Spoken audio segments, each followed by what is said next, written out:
Hello students, दो जवाब.com के YouTube channel पर आपका स्वागत है। मैं आकाश अग्रवाल आपके लिए आज लेकर आया हूं शॉर्टकट कीज़ की क्लास, जो आपके बहुत काम आएंगी। काफ़ी यूज़फुल कीज़ हैं जो आपके कंप्यूटर में हर वक्त काम आएंगी। इनके उपयोग से आप अपने काम को काफ़ी आसान बना सकते हैं। आज हम यहीं से चालू करेंगे। आज हम बात करेंगे कुछ कीज़ के बारे में। कंट्रोल, ऑल्ट और शिफ्ट, ये कुछ कीबोर्ड में आपने कीज़ देखी होंगी। ये तीन कीज़ ऐसी होती हैं जिनकी मदद से शॉर्टकट कीज़ बनाई जाती हैं, जिनकी मदद से काम को आसान किया जाता है। आज हम जो कीज़ पढ़ेंगे उनमें कंट्रोल की कीज़ के बारे में हम बात करेंगे, जो कंट्रोल के साथ जुड़कर बनाई जाएंगी। आप नोट कर लें इन चीज़ों को। कंट्रोल CTRL लिखते हैं इसे शॉर्ट में। कंट्रोल को CTRL प्लस मतलब कंट्रोल प्लस A, इसका काम होता है all select, control plus V bold effect,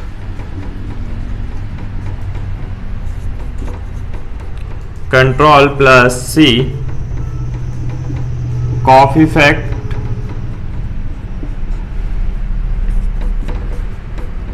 control plus D open font box,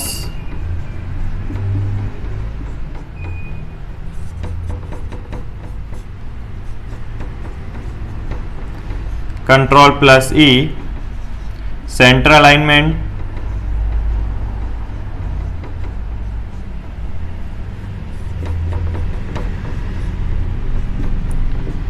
control plus F find box. ये कीज़ हैं और भी काफ़ी हैं। कंट्रोल प्लस A कब काम आएगी आपके, अगर आपने अपना डॉक्यूमेंट ओपन किया हुआ है, डॉक्यूमेंट में हो या विंडो की किसी भी स्क्रीन में हो, आपको ऑल ओवर कंटेंट को अगर सेलेक्ट करना है तो आप कंट्रोल प्लस A की यूज़ में लेंगे, इससे ऑल सेलेक्ट हो जाएगा। लेकिन एक उदाहरण के जरिए समझिए आप इस चीज़ को। मान लीजिए आपका नाम लिखा हुआ है आकाश, और भी डॉक्यूमेंट, ये आपका डॉक्यूमेंट पेज है। इस डॉक्यूमेंट में काफ़ी सारे टेक्स्ट लिखे हुए हैं, जिनमें से एक टेक्स्ट आकाश भी लिखा हुआ है। अगर आप कंट्रोल A वाली की को यूज़ में लेते हैं इस डॉक्यूमेंट में, तो आपके इस पेज के अंदर, इस डॉक्यूमेंट के अंदर जितने भी टेक्स्ट लिखा हुआ है वो सारा सेलेक्ट हो जाएगा। लेकिन यदि आप चाहते हैं कि पर्टिकुलर आपको सिर्फ यही वर्ड को सेलेक्ट करना है, सिर्फ जो आकाश भी सेंटर में लिखा हुआ है इसे आपको सेलेक्ट करना है, तो आप कौन सी की काम में लेंगे? इसके लिए आप यूज करेंगे शिफ्ट प्लस एरो कीज। आपने देखी होंगी एरो कीज आपके कीबोर्ड में, जिन्हें हम नेविगेशन की भी बोलते हैं। नेविगेशन कीज आपने देखी होंगी। एरो वाली कीज आपने लेफ्ट, राइट, अप, डाउन वाले आपके पास कीबोर्ड में होती हैं। आपकी up keys, down, left, right, इनकी मदद से आप पर्टिकुलर किसी टेक्स्ट, किसी वर्ड को सेलेक्ट कर सकते हैं। कैसे करेंगे? आप उस शब्द तक कैसे जाएंगे, इतना ऊपर कहां तक जाएंगे? अगर मान लीजिए आपका कर्सर यहां रखा हुआ है डॉक्यूमेंट में, इस कर्सर को आपको इस नाम के पास लेकर जाना है, तो सबसे पहले आप अप की के जरिए इसको ऊपर लेके जाएंगे। यदि ये कर्सर ऊपर की तरफ होता तो आप इसे डाउन की की मदद से यहां पर लेकर आते। इसी तरीके से अगर ये नीचे डाउन साइड में रखा हुआ है तो आप अप ले जाने के लिए इसमें अप की का यूज करेंगे। 1 बाई 1 अप की दबाएंगे आपका कर्सर जब तक यहां पर नहीं आ जाए। आपको आकाश के एक वर्ड के आगे आपको इसको कर्सर को रख देना है। आप चाहें तो इस कर्सर को यहां भी ला सकते हैं। यहां लाने के लिए पहले इस कर्सर को राइट की के जरिए यहां पर लाना पड़ेगा, फिर अप की के जरिए यहां तक लेके आना पड़ेगा, तो ये H के बाद आ जाएगा। इसी तरीके से आपने यहां पर लेकर आ गए अप की के जरिए। अब आप शिफ्ट की को दबाए रखेंगे, प्रेस करके रखेंगे। उसके बाद आपको टेक्स्ट को यहां सेलेक्ट करना है, आकाश वर्ड को सेलेक्ट करना है, तो आप शिफ्ट को दबाए रखें और राइट एरो की को 1 बाई 1 प्रेस करते चलें। तो आपका ये टेक्स्ट सेलेक्ट हो जाएगा। तो पर्टिकुलर पूरे डॉक्यूमेंट में किसी एक टेक्स्ट को, एक वर्ड को सेलेक्ट करने के लिए आप काम में लेंगे शिफ्ट प्लस नेविगेशन कीज, यानी कि shift plus arrow keys. Arrow keys और नेविगेशन कीज एक ही चीज है, आपको पता होना चाहिए कि एरो की हम इन्हें बोलते हैं अप, डाउन, राइट, लेफ्ट, इन्हें ही नेविगेशन, दिशा दिखाने वाली कीज। ठीक है, नोट कर लीजिएगा ये चीजें आप। अगली हम बात करते हैं कंट्रोल ए, हमने कंप्लीट देख लिया है। कंट्रोल वी, किसी टेक्स्ट को बोल्ड करने के लिए, बोल्ड यानी गाढ़ा, डार्क दिखाने के लिए आप कंट्रोल प्लस वी की काम में लेंगे। जैसे मान लीजिए आपका ये डॉक्यूमेंट लिखा हुआ है, इस डॉक्यूमेंट में आपने इस वर्ड को सेलेक्ट किया, सेलेक्ट आप कर ही लेंगे, पर्टिकुलर एक वर्ड को हम सेलेक्ट कर रहे हैं। कंट्रोल ए से तो हम पूरा डॉक्यूमेंट सेलेक्ट करेंगे, मैं बार बार रिपीट कर रहा हूं, इस चीज को ध्यान दीजिएगा। कंट्रोल प्लस वी, आपने इस पहले इस टेक्स्ट को सेलेक्ट करेंगे, सेलेक्ट करने के बाद आप कंट्रोल प्लस वी की काम में लेंगे ताकि वो डार्क हो जाएगा, बोल्ड इफेक्ट उस पर हो जाएगा। अब बात करते हैं कंट्रोल प्लस सी। कंट्रोल प्लस सी से क्या होगा, कॉपी इफेक्ट। कंट्रोल प्लस सी से आप किसी टेक्स्ट को या किसी इमेज को कॉपी कर सकते हैं। मान लीजिए ये टेक्स्ट लिखा हुआ है, आपको इसे कॉपी करना है। कॉपी करने के लिए सबसे पहले आप इसे सेलेक्ट करेंगे, सेलेक्ट करने के लिए की हमने आपको बता दी है। सेलेक्ट करने के बाद आप कंट्रोल प्लस सी प्रेस कीजिएगा, ये कॉपी हो जाएगा। कॉपी इफेक्ट हाइड होता है, ये दिखता नहीं है, छिपा हुआ होता है। जैसे ही आप कंट्रोल प्लस सी करेंगे तो आपको पता नहीं चलेगा कि क्या हुआ, लेकिन पता कब चलेगा, कॉपी वाले इफेक्ट का पता कब चलेगा कि हाँ भाई कॉपी हुआ है। तो उसके लिए आपको पहले उसके बाद कॉपी करने के बाद आपको उस टेक्स्ट को, जिसको आपने कॉपी किया है, उसे पेस्ट करना पड़ेगा, उसे वापस दूसरी जगह पर लिखना पड़ेगा। लिखेंगे नहीं, उसे पेस्ट करेंगे। मान लीजिए आपने इसे कॉपी किया, कॉपी करने के बाद कर्सर आपने माउस का यहां क्लिक किया, क्लिक करने के बाद जैसे ही आप कंट्रोल प्लस वी, पेस्ट करने के लिए कौन सी की होती है, कंट्रोल प्लस वी, ये होती है पेस्ट करने के लिए। तो कंट्रोल प्लस वी आप यहां पर प्रेस करेंगे कॉपी करने के बाद, तो सेम टू सेम वर्ड यहां पर कॉपी होकर आ जाएगा, पेस्ट हो जाएगा। और जो आपने, जिसको आपने कॉपी किया था वो भी वहीं की वहीं रहेगा, और दूसरा उसका डुप्लीकेट भी कॉपी यहां पर आ जाएगा। तो इस तरीके से आप कॉपी इफेक्ट को काम में ले सकते हैं।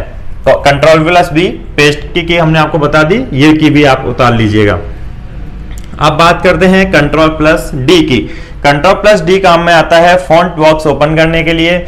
एमएस वर्ड में अगर आप काम कर रहे हैं तो फॉन्ट बॉक्स आपके लिए काफी इंपॉर्टेंट टूल है। इस टूल के अंदर आपके पास कई सारे टूल मिलेंगे छोटे छोटे, जिसमें आप फॉन्ट का कलर चेंज कर सकते हैं, किसी टेक्स्ट की साइज कन्वर्ट कर सकते हैं, फॉन्ट का प्रारूप फॉर्मेट चेंज कर सकते हैं। कई चीजें आपको इसके अंदर मिलेंगी, सब स्क्रिप्ट, सुपर स्क्रिप्ट, कई तरह के फॉन्ट टाइप आपको मिलेंगे।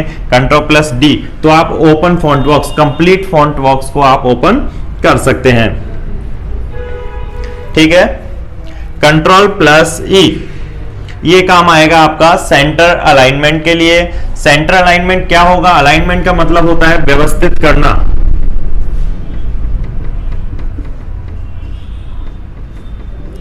व्यवस्थित करना, किसी टेक्स्ट को आपको सेंटर में व्यवस्थित करना है। मान लीजिए ये आपका डॉक्यूमेंट है, डॉक्यूमेंट में आपने ये कोई भी टेक्स्ट लिखा हुआ है या कोई भी चीज आपने लिखी हुई है, मैं इसको एक बार वापस रिपीट कर देता हूं। ये आपका पेज है, आपके डॉक्यूमेंट का पेज है। इसमें मान लीजिए आपने लिखा रिज्यूम, ये बिल्कुल सेंटर में लिखा हुआ है। मान लीजिए ये राइट साइड में लिख देते हैं हम इसको, हमने लेफ्ट साइड में लिख दिया। इसको लेफ्ट साइड में लिखने के बाद अगर आप इसे सेंटर में लेकर जाना चाहते हैं तो आप क्या करेंगे, आमतौर पे स्टूडेंट को जब की पता नहीं होती है तो वो क्या करेगा, कर्सर क्लिक करेगा और फिर आप की दबाते जाओगे, उसको आगे खिसकाते जाओगे, धीरे धीरे सेंटर में आ जाएगा। लेकिन उससे हमें पता नहीं चलता है कि एग्जैक्ट सेंटर में वो वर्ड आ रहा है या नहीं आ रहा है। अगर एग्जैक्ट सेंटर आप लेना चाहते हो तो सबसे पहले इसे राइट साइड में लिखो, लेफ्ट या राइट साइड में लिखो। लिखने के बाद आप उसे सेलेक्ट करो। सेलेक्ट करने के लिए की हमने आपको बताई हुई है शिफ्ट प्लस एरो की मदद से आप इसे सेलेक्ट कर सकते हैं, अथवा अगर डॉक्यूमेंट में और कुछ नहीं लिखा हुआ है, सिर्फ यही लिखा हुआ है, तो आप कंट्रोल प्लस ए कर लो, ताकि सिर्फ यही सेलेक्ट होगा। क्यों? क्योंकि इकलौता घर में यही पर्सन है। ठीक है, तो आप इसे सेलेक्ट कर लीजिए। सेलेक्ट करने के बाद अगर आप इसे सेंटर में लेके जाना चाहते हैं तो आप कौन सी की यूज करेंगे? कंट्रोल प्लस ई, सेंट्रलाइजमेंट। तो ये आपका यहां से हटकर सेंटर में आ जाएगा। आ गई बात समझ में? ठीक है, तो ये नोट कर लीजिएगा आप, कंट्रोल प्लस ई, सेंट्रलाइजमेंट किसी टेक्स्ट को अथवा किसी पैराग्राफ को, या पैराग्राफ भी हो सकता है, तो आप पूरे पैराग्राफ को सेलेक्ट करेंगे। अभी हमने एक टेक्स्ट पे उदाहरण दिया, आप पूरा पैराग्राफ भी ले सकते हैं, जिसे आप सेंटर में व्यवस्थित कर सकते हैं। एमएस वर्ड में जब आप जाएंगे तो आपके पास जो जिस बॉक्स के अंदर एक टूल मिलेगा आपको सेंट्रलाइजमेंट का, वो उस टूल बॉक्स का नाम है पैराग्राफ। क्या नाम है? पैराग्राफ। ठीक है, इसके कई साथी अभी और हम काम में लेंगे। इसकी साथ की कीज हैं, कंट्रोल राइट अलाइजमेंट है, लेफ्ट अलाइजमेंट है, जस्टिफाई अलाइजमेंट है, वो भी हम काम में लेंगे। अभी फिलहाल कंट्रोल प्लस ई यहां पर आ रहा है, हम सीरियल वाइज चल रहे हैं, तो सेंट्रलाइजमेंट आपको समझ में आ गया होगा।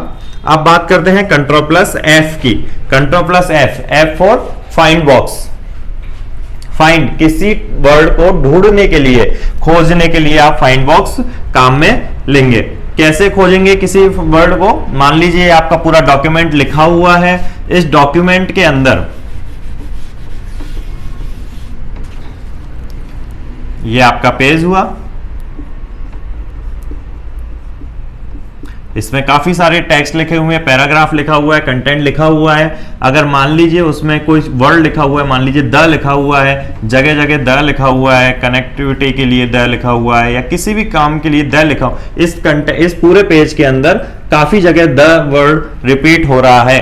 तो इस द वर्ड को खोजने के लिए कि कहां कहां ये हमारे डॉक्यूमेंट में लिखा हुआ है, तो आप काम में लेंगे कंट्रोल प्लस एफ। कौन सी की काम में लेंगे? Control plus F. F for find, find करना मतलब ढूंढना, खोजना, खोजना। तो जैसे ही आप कंट्रोल प्लस एफ करेंगे तो फाइंड बॉक्स ओपन होगा। फाइंड बॉक्स में वो आपसे पूछेगा कि फाइंड व्हाट, आप क्या ढूंढना चाहते हैं, तो आप वहां टाइप करेंगे द टाइप करते ही वो आप उसके नीचे ओके का बटन होगा, आप ओके कर दीजिएगा। तो जहां जहां भी डॉक्यूमेंट में द लिखा हुआ होगा वो सभी को हाईलाइट कर देगा, वो सभी को हाईलाइट कर देगा और आपको बता देगा कि कितनी जगह द लिखा हुआ है। क्लियर बात? तो कंट्रोल प्लस एफ की भी हमारी यहां पर काम में आ गई। अब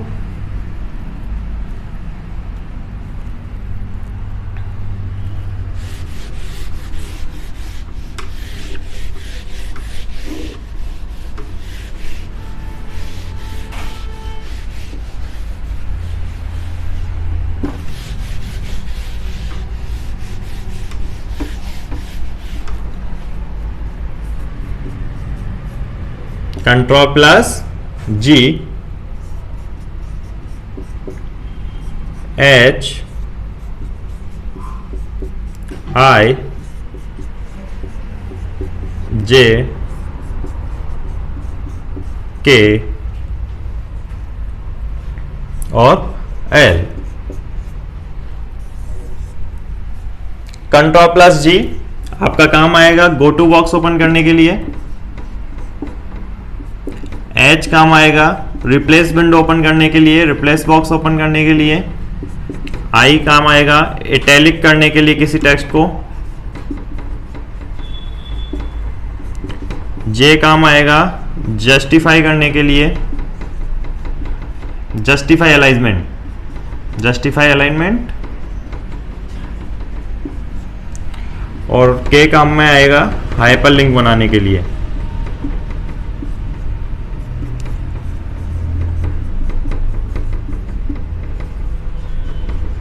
ये आएगा लेफ्ट अलाइनमेंट। हमने सेंटर अलाइनमेंट अभी पढ़ा था, इसी तरीके से लेफ्ट अलाइनमेंट होगा।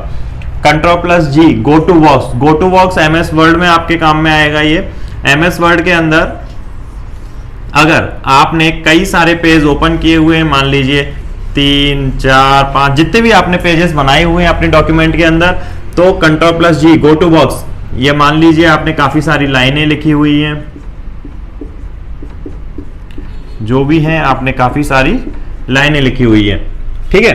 अगर गो टू बॉक्स जैसे ही आप कंट्रोल प्लस जी प्रेस करेंगे, कंट्रोल प्लस जी दबाते ही वो आपसे पूछेगा, साइड में आपके पास ऑप्शन आएगा कि आप क्या चीज कहां जाना चाहते हैं। गो टू कहां जाना चाहते हैं, पेज पर जाना चाहते हैं, लाइन पर जाना चाहते हैं, सेक्शंस पे जाना चाहते हैं, कॉलम्स पे जाना चाहते हैं, कहां जाना चाहते हैं। मान लीजिए आपने साइड में जो ड्रॉप डाउन मेन्यू आएगा वहां आपने लाइन सेलेक्ट किया। क्या सेलेक्ट किया, लाइन। लाइन जैसे ही आप सेलेक्ट करोगे तो साइड में लिखा हुआ आएगा enter line number, enter line number. फिर एंटर लाइन नंबर के आगे आपके पास जगह होगी, टेक्स्ट बॉक्स होगा, उस टेक्स्ट बॉक्स में आप नंबर डालेंगे कि भाई मेरे को 5वें नंबर की लाइन पर जाना है। जैसे ही 5 नंबर आप डालेंगे और ओके करेंगे तो वो आपको डॉक्यूमेंट में first, second, third, fourth, fifth line पर लाकर आपके कर्सर को रख देगा। आ गई बात समझ में? तो वो 5वें नंबर की लाइन पर आप कर्सर को लाकर रख देगा। इसी तरीके से अगर मान लीजिए लाइन की जगह आपने यहां से ड्रॉप डाउन से सेलेक्ट किया होता पेज, कि हमें किस पेज नंबर पे जाना है, और फिर तो यहां पर लाइन चेंज हो जाएगी, enter page number. Enter page number के आगे आप डालेंगे, मान लीजिए आपने 6ठे नंबर पेज पर आपको जाना है, तो आपने 6ठे नंबर पेज को यहां लिखा। तो इसी तरीके से वो आपको ओके करने के बाद first, second, third, fourth, fifth, sixth, तो वो 6ठे पेज पर आपके कर्सर को ला जाके रख देगा, 6ठे पेज पर आपको डायरेक्ट मूव करा देगा। तो इस तरीके से आप कंट्रोल प्लस जी काम में ले सकते हैं। इसी तरीके से काम आएगा control plus H, replace box. आप रिप्लेस बॉक्स ओपन करने के लिए कंट्रोल प्लस एच की का काम में लेंगे। कंट्रोल प्लस एच जैसे ही आप प्रेस करेंगे तो आप डॉक्यूमेंट में पहुंच जाएंगे। आपके पास जो फाइंड विंडो ओपन हुई थी पिछली बार कंट्रोल प्लस एफ करने पे, इसी तरीके से आपके रिप्लेस विंडो ओपन होगी। रिप्लेस विंडो में आप क्या करेंगे, जैसे मान ले आपके डॉक्यूमेंट में जगह जगह द लिखा हुआ है, मैंने आपको बताया था, ठीक है, जगह जगह द लिखा हुआ है, तो आप रिप्लेस विंडो में आपसे चीजें पूछी जाएंगी कि आप किस चीज, किस वर्ड को किस चीज से रिप्लेस करना चाहते हो। मान लीजिए आप द वर्ड को, द वर्ड की जगह आप लिखना चाहते हैं दो जवाब। क्या लिखना चाहते हैं, द की जगह आप लिखना चाहते हैं दो जवाब। तो आप ऊपर तो लिखेंगे द, नीचे वाले ऑप्शन में लिखेंगे कि आपको किस चीज से रिप्लेस करना है, कि हमें द को दो जवाब से रिप्लेस करना है। तो द की जगह जैसे ही आप ओके करोगे, रिप्लेस ऑल का ऑप्शन पे आप क्लिक करिएगा, the pay click, the key जगह क्या आ जाएगा, दो जवाब, दो जवाब और दो जवाब। 3 जगह अगर द लिखा हुआ है तो 3 जगह दो जवाब आ जाएगा, 6 जगह लिखा हुआ है तो 6 जगह वो रिप्लेस हो जाएगा। तो इस तरीके से कंट्रोल प्लस एच का की भी आपको समझ में आ गया होगा।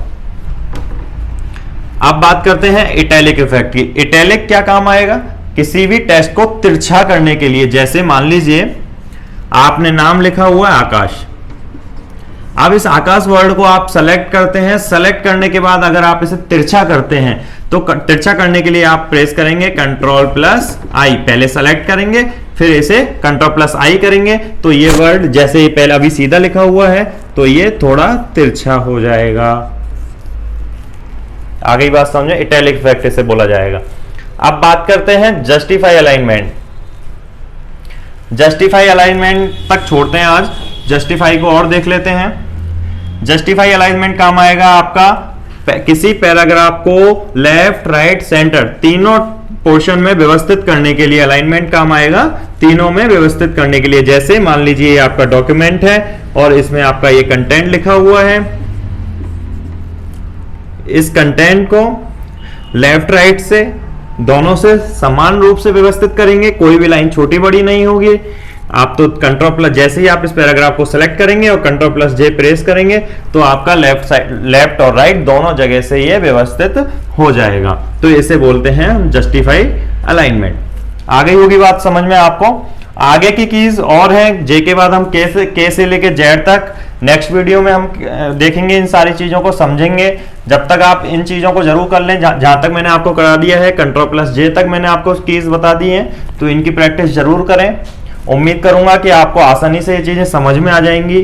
प्रैक्टिस के लिए आप अपने पीसी में, लैपटॉप में सामने वर्ड डॉक्यूमेंट को खोलें, उसमें इन कीज को यूज करके देखें, इजीली बहुत अच्छी से प्रैक्टिस हो जाएगी आपकी। तो अगले वीडियो में आगे की कीज के साथ फिर मुलाकात होगी, तब तक के लिए नमस्कार।